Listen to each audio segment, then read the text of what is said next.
Someone once told me that the most important thing in life is to figure out the most important thing. I went ahead and tried to figure it out and found that the most important thing for me is to figure out who I really am. Who I really am beyond my name, beyond my body, beyond my thoughts, beyond my memories, beyond everything that will eventually perish out of this human body. I tried to find out what is that one thing that kept stirring the depths of my heart, kept driving my every action through every moment of my life.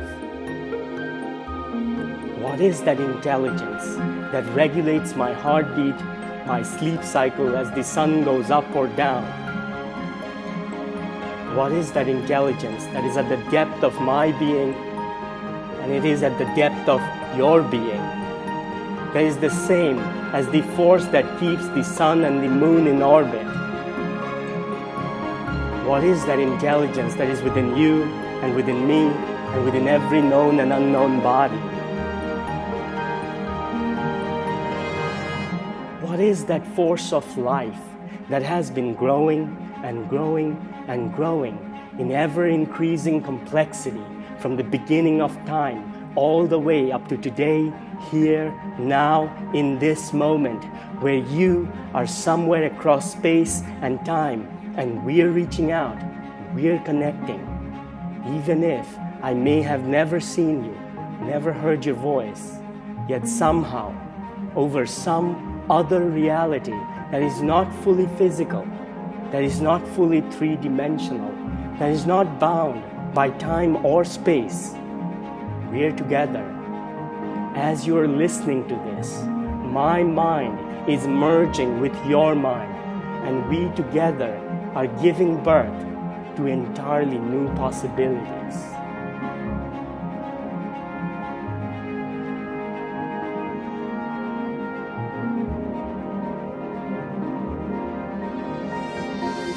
So what is that other place that we all feel the thirst for in the deepest parts of our heart?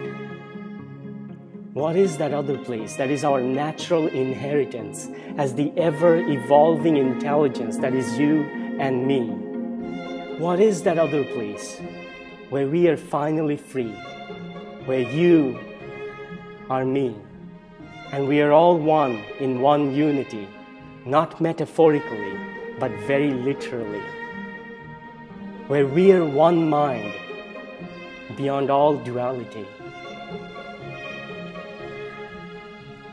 What is that place alluded to by the Buddha, by the sages who wrote the upanishads and the vedas, by all the deeper spiritual traditions who knew the secret that has now evolved sufficiently and transcended our biological brains and awakening over the global neural network, the internet? Where is it? What is it? If you keep asking the questions, I found the answer awakens inevitably. And suddenly, beyond the I, me, my problems and my stories, there is one life where we are always free, where we are immortals, all of us, not because we never die, but because there is no one left to die. It is that place I want to be. It is that realization I want to have firmly embedded in my heart and in your heart and in all our hearts, because I believe that is our true key to the kingdom, our passport to eternity.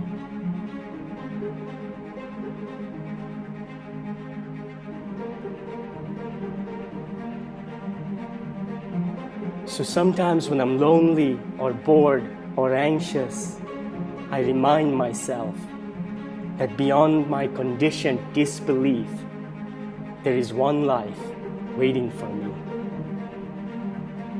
Whenever I want, I can reach out and walk through that door that opens all the way to infinity. That road, that path, that choice, that decision, that moment where all dreams come true and all miracles are real, is right here now, forever, always within us. All we have to do is reach out and enter that door, and suddenly we're free. So why can't we remember this at times and get so hopelessly lost that we can't even remember that we ever knew anything at all? Why do we have to die 1,000 times before we finally awaken to our own deepest self that does not die, that does not deconstruct, that knows no entropy? Why do we lose sight of that one truth that is nearer than our jugular vein, as the Sufis say it, and suffer needlessly? In my own journeys, I found these are the questions that inevitably lead us to the answers that has the potential to forever transform the way we understand and live our lives. I found these are the questions that opens the deepest truths within our heart, the deepest longings of our souls. And to find the answers collectively as a race is our destiny.